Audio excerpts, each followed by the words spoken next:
What is going on, everybody? In this video, we've got Dominic, the prime time treasure hunter, on with us this evening, and we're going to be talking about something that I'm very passionate about, and a lot of things that I've learned over the last couple of years, and really about time management.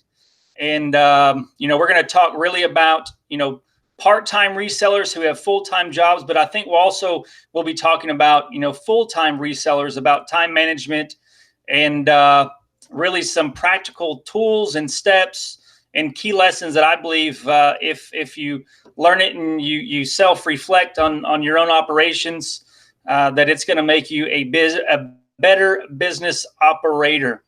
So like I said, we got Dominic on. And I just want to take a moment to honor him just because this dude works hard. Not only does he work hard, but his Facebook group, if you are not a part of it, I've got a link down in the description.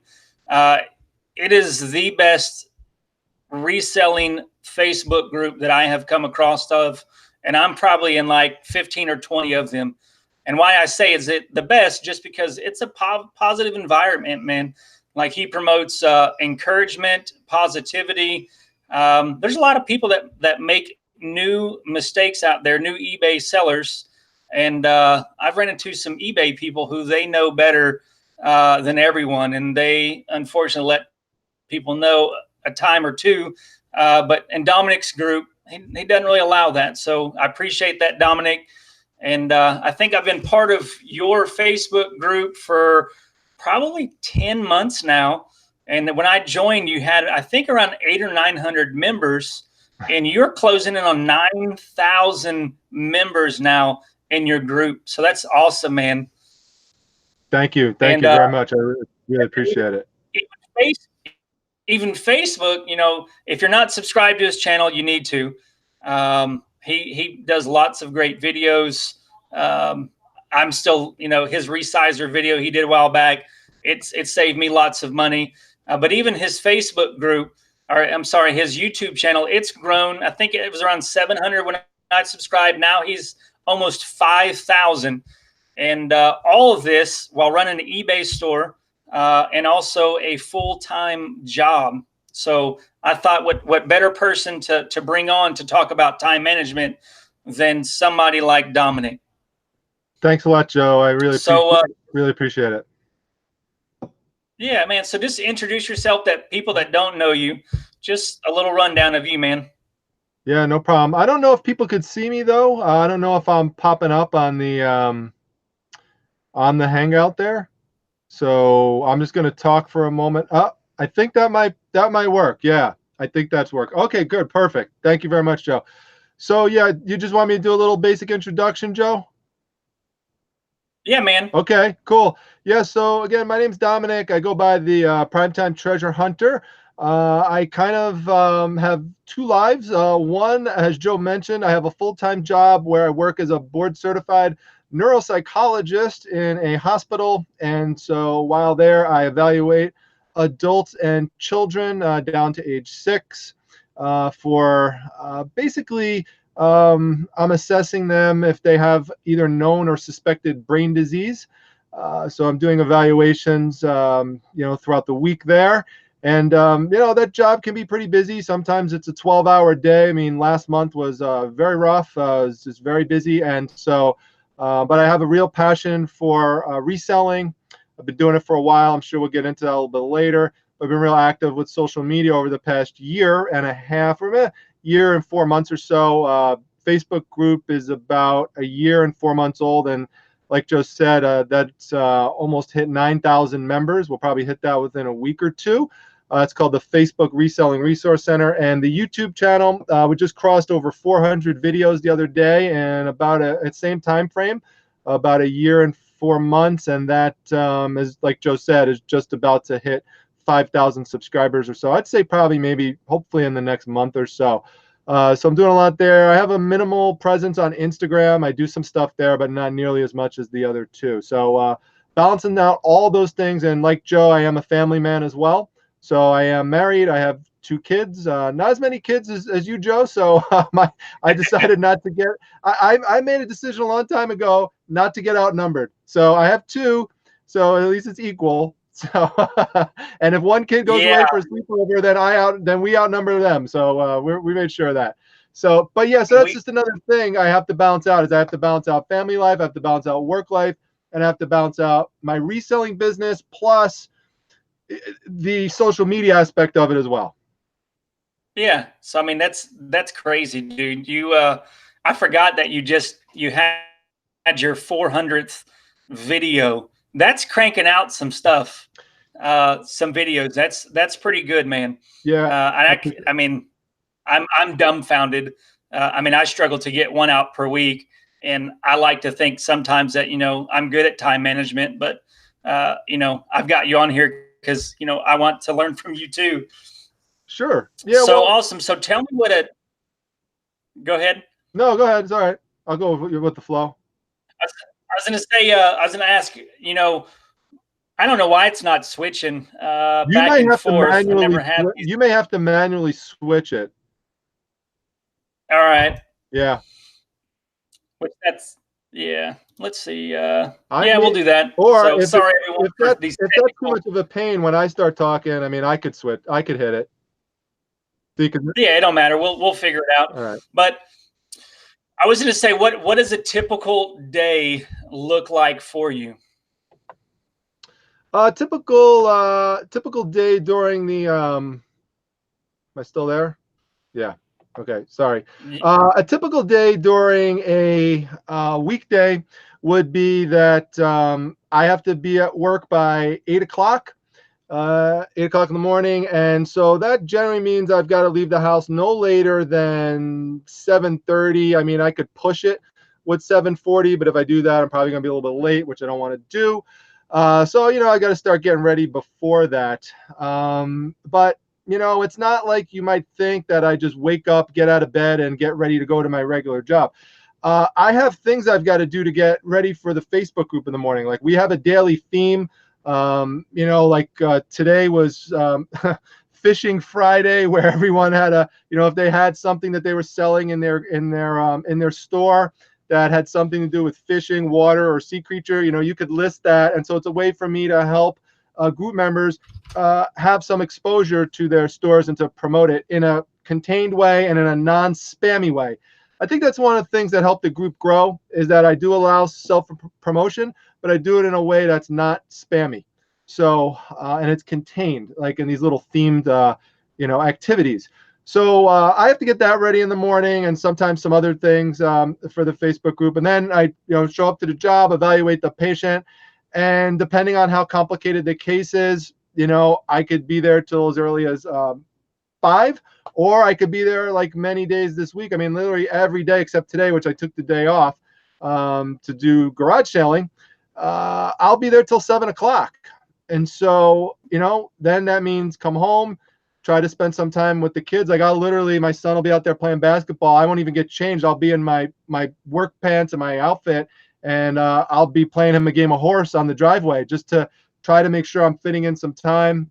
Yeah. Make sure I spend some time with my wife, who we jokingly refer to as Mrs. Primetime. And Yeah. then once they all go to bed, which winds up being around 10 o'clock, that kicks in like my next phase of what I have to do, related to my reselling business. So, it could only be done by, really, really, working hard at, morning through nighttime. Right. I think just to talk on a couple things. You mentioned in a non-spammy way with your group. I'm a Christian. Scripturally, they talk about never put yourself in the seat of honor. Instead, take the worst seat and allow the person of honor to honor you. So I think that's really what you do. You're doing it in an honoring way that people aren't having to push themselves to the front. You are saying from a place of honor, you're saying, come up here because I honor and respect you, and you present it in a way that is non-spammy and it is respectable. So I commend you for that, man. That's awesome. Thanks. You know, that's one way I try to do it is with the theme post. We're also doing some other cool, exciting things in the group. One thing we just started doing recently is the deal of the day, where I pick a member who's this is one of the things that I try to do. I try to use concepts from psychology in terms of positive reinforcement to reinforce people to have good behavior in the group, because good behavior will be rewarded. So, if you get picked to do the deal of the day, you get to put your an item of yours that you want to sell to, thousands of people in the group. And also people could go to your page. And if you buy it, then I'll also put your link up in the page. Or, one of the more popular things I've done recently is something called Support That Seller Sunday, which I pick one member from the group who's done something, to really help, be a positive influence in the community and in the group. And I feature them in their store and basically tell almost 9,000 members to go buy something from them. And so, we've generated as much as, 30 to 40 sales for one person in one day, and almost $500 once. So typically people are making hundreds of dollars, just by being part of the group. Of course, it's free to join. So just doing things like that for positive reinforcement. Yeah, I think that's key.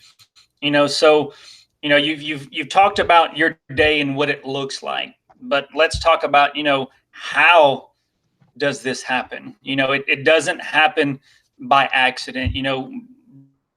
Before we went live, we briefly talked about we live in a culture that is, we are reacting to the world around us. We've got our cell phones, social media, eBay, the cha-chings, the all the things that we live in response to. I believe heavily that that we are to have self-control, that we're not to be controlled by the stimuli, but we're to be guided by us. And it sounds like, I don't know, if that is a conscious thing for you, or if it's something that you have developed over time. But just looking at your lifestyle and all that you have, you're involved with and that you do, it appears as though that you live in a realm of self-control where you know what you want, and you go after it, that you cut out on distractions to where you're not living in response to the world around you. Am I accurate in making that statement? Partly. I try as much as possible to do what you're saying, but it is impossible to completely do that when you're running a Facebook group that has almost 9,000 people in it. Because what starts to happen over time, which wasn't an issue when I first started the group, is that eventually I needed to get moderators to, help me make sure the group stayed the way that I wanted it to stay positive for everybody. There's inevitably, on a given day, I could have 100 people join the group. So they're brand new. And if they're coming from other groups where it's accepted that, you could trash someone who asks a question that is, just they're brand new and, they don't know any better, and, they get attacked with sarcasm, that person might think that it's okay to do that there. And I can't sit there 24 hours a day and monitor every post. So I have 4 moderators in the group who will help me, and they'll sometimes send me a group text. So, if there's something I need to pay attention to or address, I've got to be somewhat available for it. That being said, Joe, I do make sure that I have times where I say, you know what, I'm just shutting off the phone.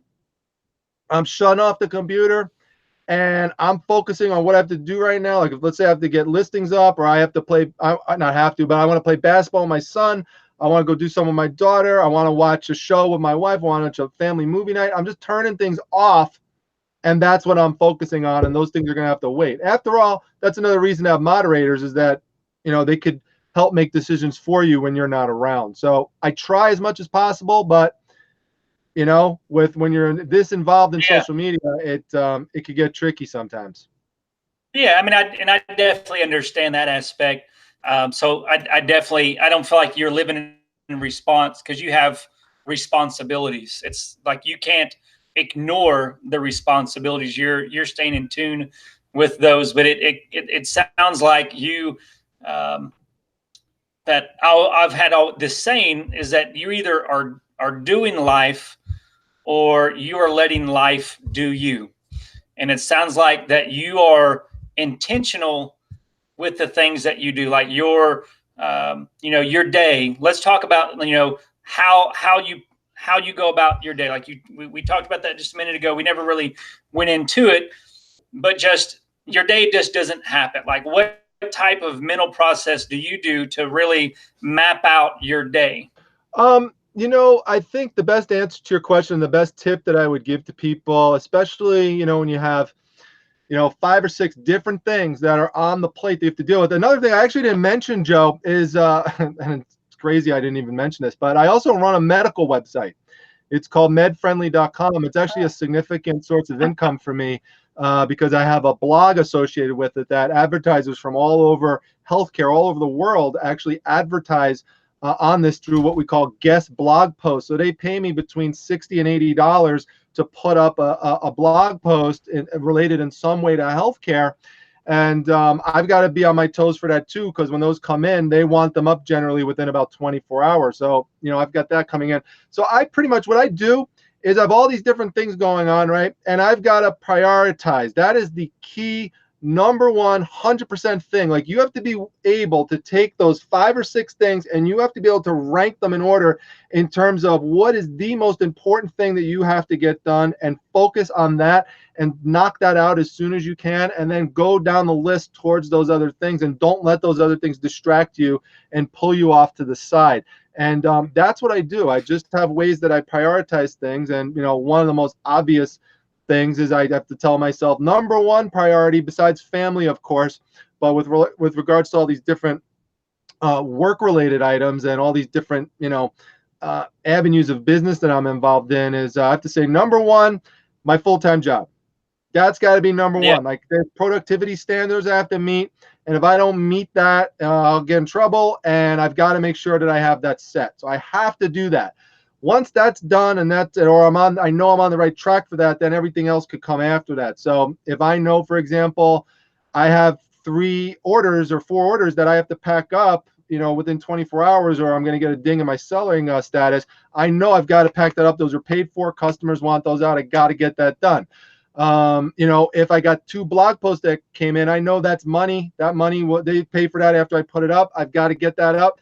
That's more important than the listings that I have to do later on the night, because, those aren't things that anyone's paid for yet. So these are just ways I try to prioritize things in terms of, what is number one, the most important. If I don't get it done, I'm going to lose clients. I'm going to get negative feedback. Those are bad things. If I could go a night without listing, some items, that's not the end of the world. So you have to figure, what's the thing that will affect you the least if you don't get it done? So Right.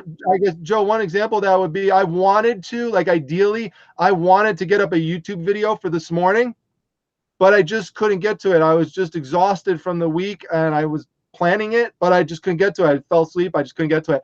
So then when that happens, I just do I try to do a workaround to compensate for it. So yeah, I wanted it to be up this morning. So instead of that, I went out sourcing with my wife. We went out garage selling all day. I took the day off of work. And I made sure I left when enough time to get home, put that video together, get it posted before I came on the show with you tonight. So you've got to have what we call an ability to look forwards a bit, so that you could figure out what else do you have going on during the day. I have to know, I got to be on Joe's show at 8 o'clock, and I've got, how much time does it normally take me to do this one task, like editing the video? That's going to take a while. So I got to make sure I have enough time for that. And also, you have to plan for unexpected events, like my wife saying, hey, could you go and take the dog out for a walk, because she's doing something or whatever. So you plan for those things too. Plan for the unexpected. Right. So I think that's let me switch over here. So it sounds like you live an intentional life. Segueing into emotions, that I'm not going to say, at some point in my life, I run my business based off of my emotions. I don't feel like doing this. I don't feel like doing that, whether it be lack of motivation or it's when sales are slow, you don't necessarily, you may not want to go and list and do all those things. So how do you manage those emotions? Guys don't typically have a lot of external emotions, and some do. I mean, same thing with women. It depends if you're introvert or extrovert, or an internal processor or external processor, really, behaviorally and personality wise. But let's just talk about how emotions plays into that, and being aware of those emotions, and knowing that, and with being aware of the emotions, how you can intentionally move towards the priorities that you're talking about to move your business forward. It's a good question. Do you understand the question? Yeah, I think so. If not, just let me know. I mean, it's a good question. You're asking a psychologist about emotion, so that's pretty good there. Flipping it on me, all right? That's why I wanted to have you on, man. Right. That's why you call it the family flips, right? So, Yes. yeah. I guess there's lots of different angles I could take that. I would say, well, first of all, I love reselling. I mean, I love it. I really enjoy it. I love treasure hunting. That's why I call myself, and one of the reasons I call myself the primetime treasure hunter. I've always loved that. I do metal detecting on the side. I've loved movies related to treasure hunting. So I feel like, when you're sourcing, it is like treasure hunting. So, you got to enjoy it. That's number one. So I do enjoy it. I would say then, you have goals, you set goals like that you want to accomplish each year, and then you try to break those down. And like, for example, you were mentioning earlier about the YouTube channel and how did I get 400 YouTube videos up in a little bit over a year. Well, I told myself when I started it, I said to myself, I want to really try this first year as much as possible to get up one a day. And I knew the only way I would be able to do that is if I stayed consistent with it, and if I put a routine in place. And talk about emotions, I would actually have to feel some guilt if I broke that routine. I'd have to feel bad about it in some way. Because if I don't, then I'm not going to really feel like I need to go back and, get back onto the train. And so I'm a big believer in staying in motion. I'm a big believer in momentum and continuing to go with it. And that will help you. If you just have in your mind that you have to keep momentum going, like you think of a wheel, that wheel is just continuously going. It's easier for it to keep going. Even if you stop putting pressure on it, that it'll still kind of like naturally kind of take care of itself a bit. But if you completely stop that wheel, it's a lot harder to get it back going again. So I always try to keep that analogy in my mind. I try to share that with people to help them out. It's just important to just keep in motion. And so I try to do that with everything. Like listings, you want to get a certain amount of listings done a day. Like I tell people, like at least get one. Try not to break the routine, at least get one. I mean, I'm trying now to do many more than that, obviously, but and I still try to do maybe not a video every single day, but I'm trying to do one almost every day. I mean, I feel like since I hit that goal last year, I mean, I seriously, Joe, I went probably, I would say about 4 months, maybe 3 to 4 months. I literally never missed a video for like 4 months. It could have even been longer. That's just because of the routine. And here's the thing, once you get in that routine, like you've got a streak going, right? You're like, all right, I've got this going for like a week, 2 weeks, 3 weeks. You don't want to break it because you're in a streak. So, right. You could use whatever it is in your business that you want to do. It could be you do a blog, you put a blog post up every day, or you're putting up a listing every day, whatever it is. A routine is so, so important. So let's talk about just for a second. That's a great response. You mentioned a couple things that stood out to me, and that was in relation to goal setting. That I imagine that you have written out goals.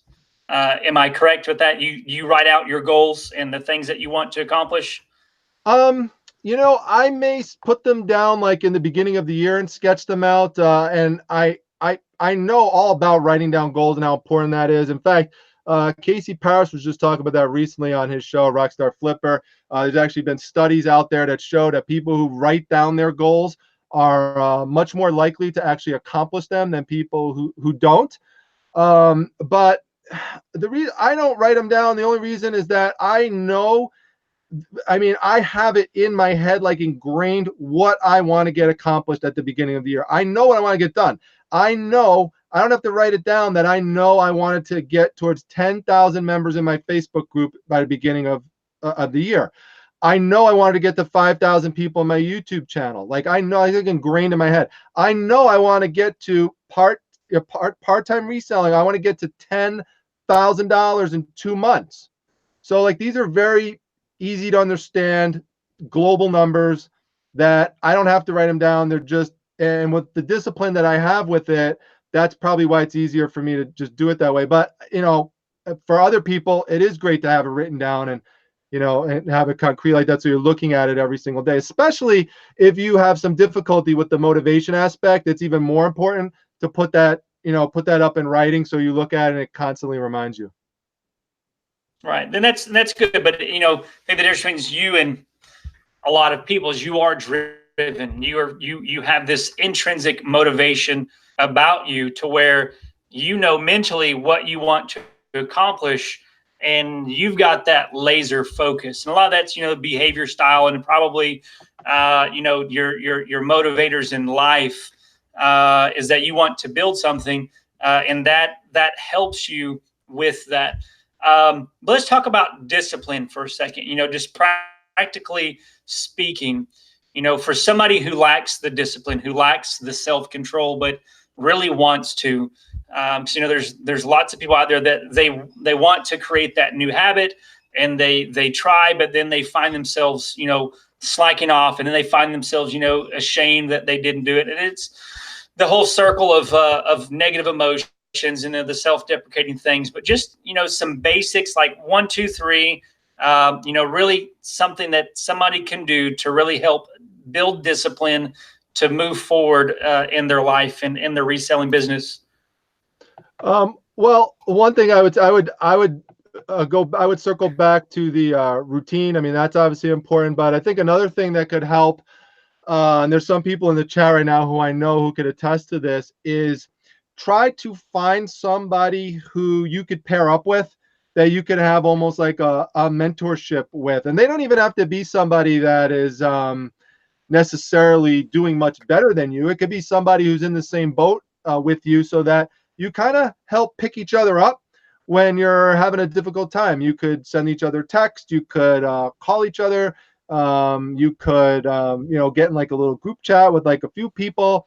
You mentioned my Facebook group, like, just try to be around positive people, positive role models that are going to support you and not tear you down. I think that's a really important thing that could help you kind of maintain that discipline, because sometimes you need someone to kind of get on you. Right. And I think that's key, the accountability, let me move this over, that accountability, being able to, I know you understand the psychology, Right. but I know when people tend to mess up, they tend to isolate themselves, which furthers themselves in that cycle. But I think it's key, yes, finding somebody who's there that you can commit to that goal to. That way it's spoken out that if it's not for you, maybe it's just for them, that you're doing it because you don't want to let them down. I think that's key. Yeah. Related to that, I would tell you that it kind of gets along with what you're saying, which is you have to have drive. Like, you have to have something that drives you. I mean, drive and motivation are pretty synonymous, but you have to have something that makes you go towards what it is you're trying to accomplish. So why are you trying to get to $10,000 in 60 days? What's the reason for that? For me, it's family and having 2 kids. And yes, I have a good job, but people would be surprised. It's you college is expensive these days. Let me just put it that way. And so my job is not going to, in and of itself, is not going to pay for 2 kids going to college. So it's a way for me to bring in some extra income, some disposable income, and to also spend quality time with my kids, going on vacations and stuff like that. So it just helps bring in some disposable income, so I'm not as stressed out about kind of like financial stuff. So That's Yeah. like a big motivator. The other thing I would say, besides having accountability partners, which is the term that Tiffany used, I think in the chat, that's a good term.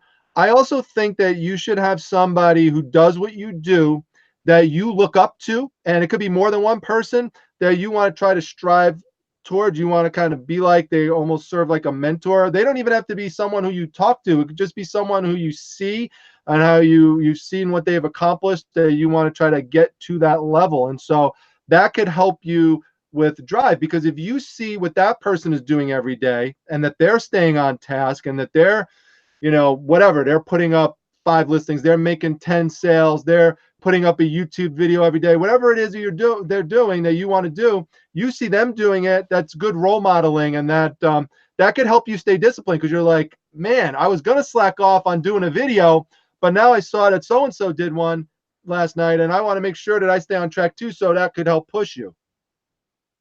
Right. I think those are both good things. You'd mentioned the first part. Get over there. Is the why? I got excited when you said, why you do what you do. I think it's.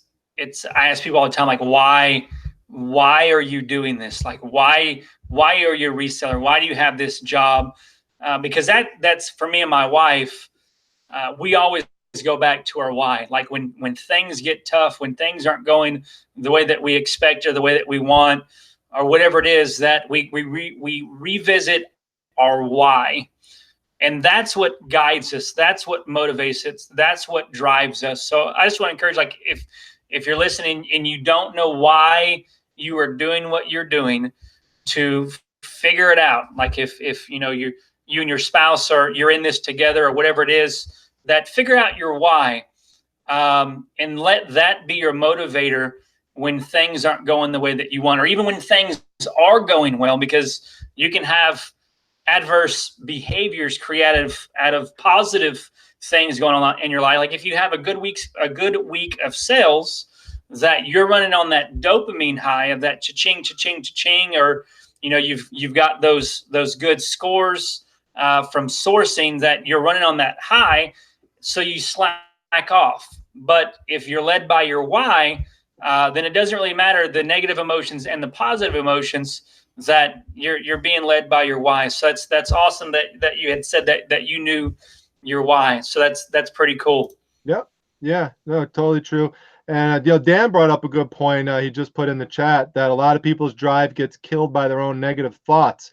I talk about that a lot, and something I talk a lot about with patients, because even though I'm evaluating patients who have neurological problems, a lot of them also have emotional problems that go along with it. And so I try to, help them out with that if I can. And one of the things you see a lot is people have negative, what we call negative automatic thoughts. Like they're instantly just boom, go right to the negative. And so I always tell people that, there's no books that were ever written on how to think negative, because it's easy. It's hard work to think positive and to get yourself in the right frame of mind so that you could be productive. But you've got to always try to find a silver lining in something. Like it's even in my video that I just put up today. I woke up, looked outside, I took the whole day off to go to this great garage sale, and community has 3,000 homes. So even if a third of them have garages, it's like 1,000 homes. So it's pouring rain. And so, I looked at it as like, well, there's going to be less houses that are going to open up, because a lot of people are going to figure we're not going to get much business today. But at the same time, I said, well, some will open, and I'm going to have less competition because a lot of people are going to stay home. Yeah. And I focused on that part of it rather than the other part. You've got to try to make lemonade out of lemons as much as possible. Right. I think that's a great thing. It's just it's so easy. Our culture, it's so negative. It's easy to see the negative, but you have to make those conscious efforts to stay positive.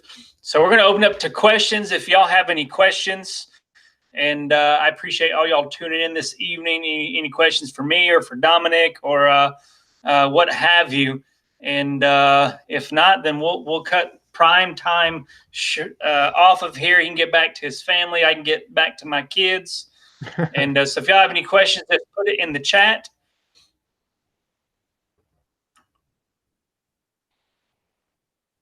think there's a lag. There's a Yeah, lag. there's a little bit of a lag, so we'll hang on, see if anyone has any Yeah. questions. So let's see there. Yeah, but it's not looking. It should be about it.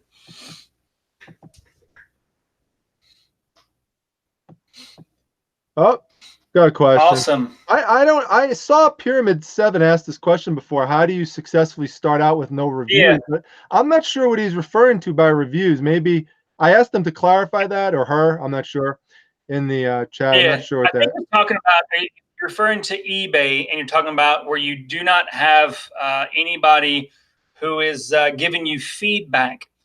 Um, there's lots of different methods that are out there. Some are questionable, some not questionable. It really depends on what your moral code is. For me, it's just doing the hard work, buying things that you need. It's going to get you feedback. On Amazon, it's a different ball game with feedback on Amazon. They don't give you as much feedback on Amazon as they do on eBay. It's a lot easier to get feedback on eBay than it is for Amazon. But on Amazon, you can't improve your feedback by purchasing items, whereas on eBay, you are able to get yourself feedback when you do purchase items. So if you need, ink cartridges or a DVD or whatever it is that you want to buy on eBay, you can get feedback that way. And then it looks like we had a question from Marcia about the top 3 things that you do to stay focused, or your daily habits. Yeah, those look like they're kind of combined questions there. Well, we kind of talked about my daily routine, but I'll tell you, it's hard to rank them. But one thing I'd say that comes to mind, and this kind of is kind of a funny thing. I don't know how many people ever watch Curb Your Enthusiasm with Larry David on HBO. He was one of the writers on Seinfeld, and his show's hilarious. I'm a big fan of it. And one of the things that he does not do and he avoids, and I do as well, are what he calls stop and chats.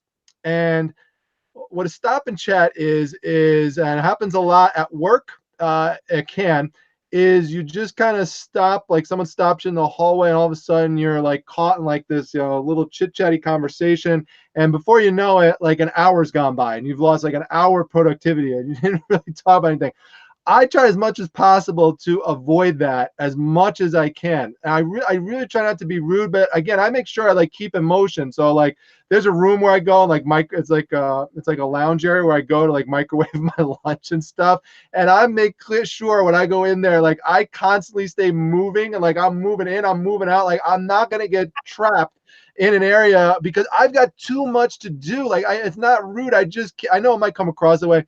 I just can't do that. Or, I don't mind doing it if like I'm caught up on everything, but that doesn't happen too often because I've just got so many things going on. So that's a big thing there, is like not getting my time like sucked away by what I would call, these like stop and chat things. So that's one. Another thing that keeps me focused is I haven't talked about this too much before, but music.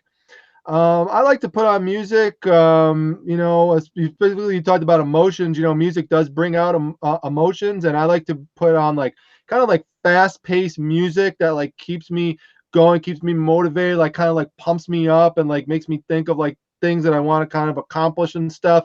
So that keeps me motivated. That keeps me focused. And then I'd say the other thing would just be going back to what we talked about before, which is just thinking of why I'm doing what I'm doing.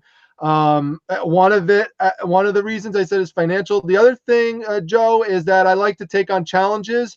That's why I'm doing this whole YouTube and Facebook thing. I never did this before.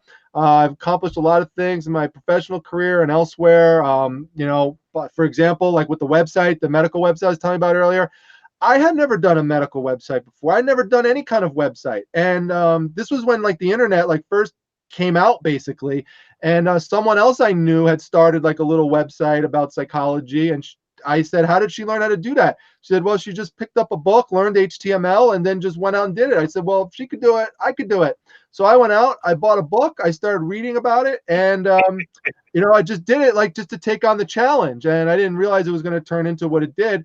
And then, I'm like mid-career, in my profession, and I've accomplished a lot of stuff. I've published 2 books. I've done a lot of, peer-reviewed publications and things, presentations, lectures, like all this stuff. I've got associate professor ranking. I've been president of different associations, state associations, county, like all this stuff. And I said to myself, you know what?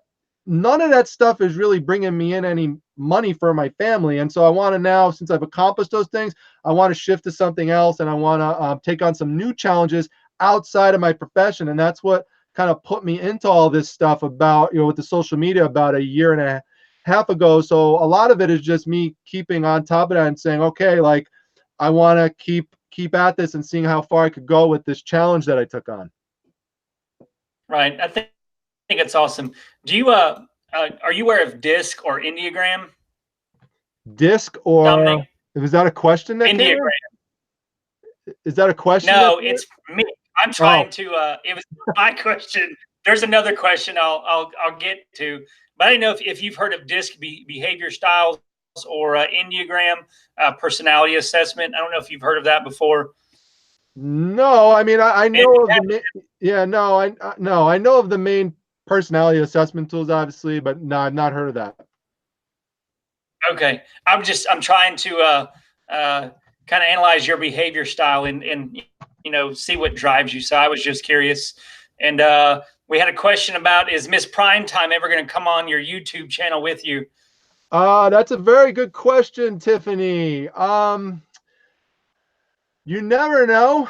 I would have told you as of a month ago, never. She still says never. However, if you watch, my wife is notoriously very shy. However, today in the video, she gave me a fist. She gave me a fist bump.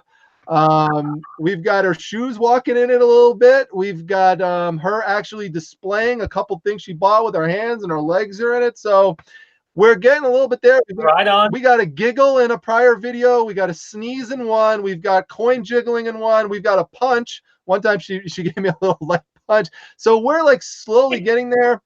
She did tell me once that there may be a day where we hear her voice. So that would be cool. And you never know. So who knows? She actually, I told her she has a fan club out there and they want to see her. So I don't know. I just don't know. I'm hoping. I think it would be really cool. I think she adds something to the channel, and we'll just have to see.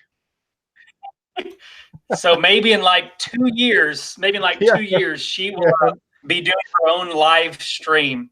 Yeah, you're right. Yeah, exactly. And Donatello, you asked if I work full time. I'm a full time reseller.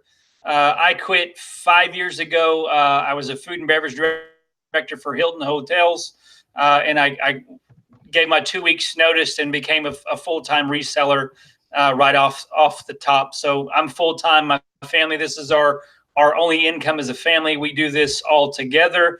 And there's another question. Marcia, you had talked about, and then even Tiffany, who else, about the music and not needing noise. I can't do noise. I know for me, to cut out the silence, I turn my phone off, Facebook, all of that.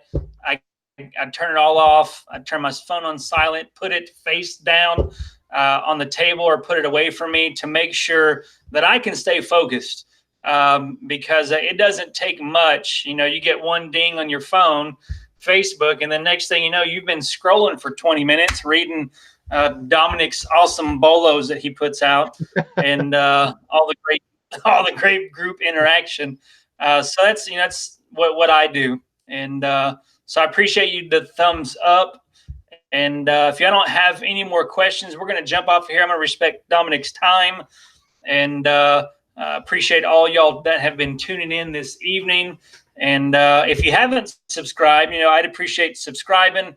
While you're here, I think a lot of you came from Dominic's group. We do all kinds of stuff. We're not just reselling.